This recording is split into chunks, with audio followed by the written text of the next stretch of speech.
กับสวัสดีและสวัสดีเด้อผมเป็นพี่น้องมาพบกับช่องมาสมุทรแนลเด้อพี่น้องเด้อสวัสดีเด้อลูกสวัสดีป้าลุงสบายดีสวัสดีป้าลุงวันนี้วันนี้ป่าลุงนั่นเด้เห็นบ่ลูกชายพี่น้องเลยพี่น้องเลยตอนนี้ก็มาเที่ยววัดธรรมเจียเนาะพี่น้องเนาะไอ้กินม่วนบ่ลูกกินม่วนบ่กิน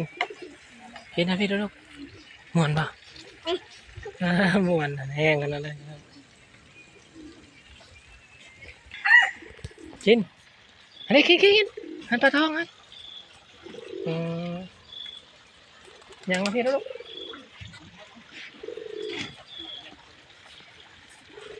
กินม่วนบ่นกว้านกใหญ่กินปลาทองอันนี้ปลาแดงๆอันนี้กินอันนี้อ๋อเห็นเนาะปลาใหญ่ปลาใหญ่พี่น้องไงกินพี่อยู่ห้องพี่มั้ยเฮ้ยกินมาเด้อน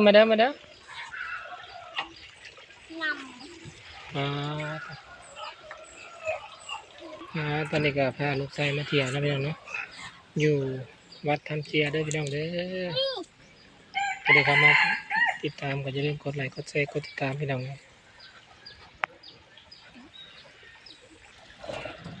ไอ้กินม่วนบ่ไอ้กินกินม่วนแห้งเลยฮะปลาเห็นปลาใหญ่ปลาทองกูเด้อใหญ่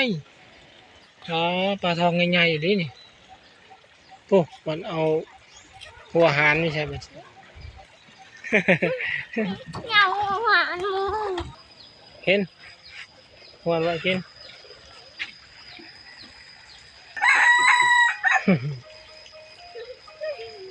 หมดมากิน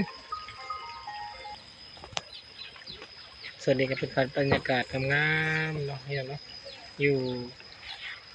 วัดธรรมเจียพี่น้องเลยวันนี้มีโอกาสพาลูกพาเต้ามาเที่ยว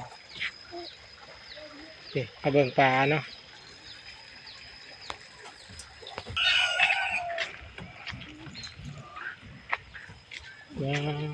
งามเหมือนนี้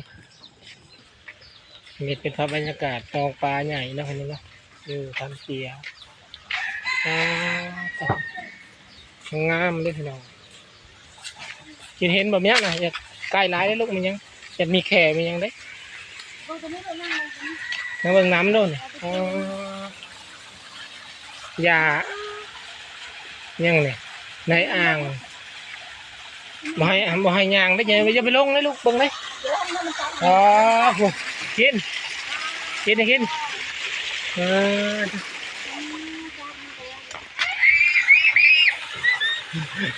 พอดีใจพี่น้องเพิ่นเห็นปลาเนาะกินม่วนเนาะกินปลาทองใหญ่จับได้ลูกเบิ่งซื่อปลาชีด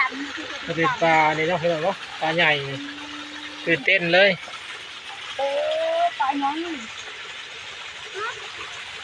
กินนะพี่กิน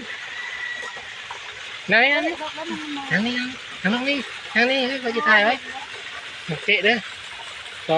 ก็ตื่นเต้นพี่น้องเขาก็เห็นจะเกลือปลาใหญ่ลูกคุณก็มีบ่ใส่ลูกจะเข้ามาโฮมลงเด้อคิดบินมาพี่ลูกเบิ่งเลยนั่งเบิ่งปลาขินเก่งอะไรนั่งเบิ่งปลาเบิ่งลาจะได้เพราะปลาใหญ่มาเลี้ยงอยู่หื่นเฮาพาคนมาเที่ยวพี่น้องวันนี้เนาะจะลืมขอบใจFCด้วยพี่น้องเด้อที่เข้ามาตามเราสมบูรณ์นะพี่น้องเนาะเราสมบูรณ์กับสิพยายามลงคลิปไปเรื่อยๆพี่น้องเบิ่งนะพี่น้องเนาะ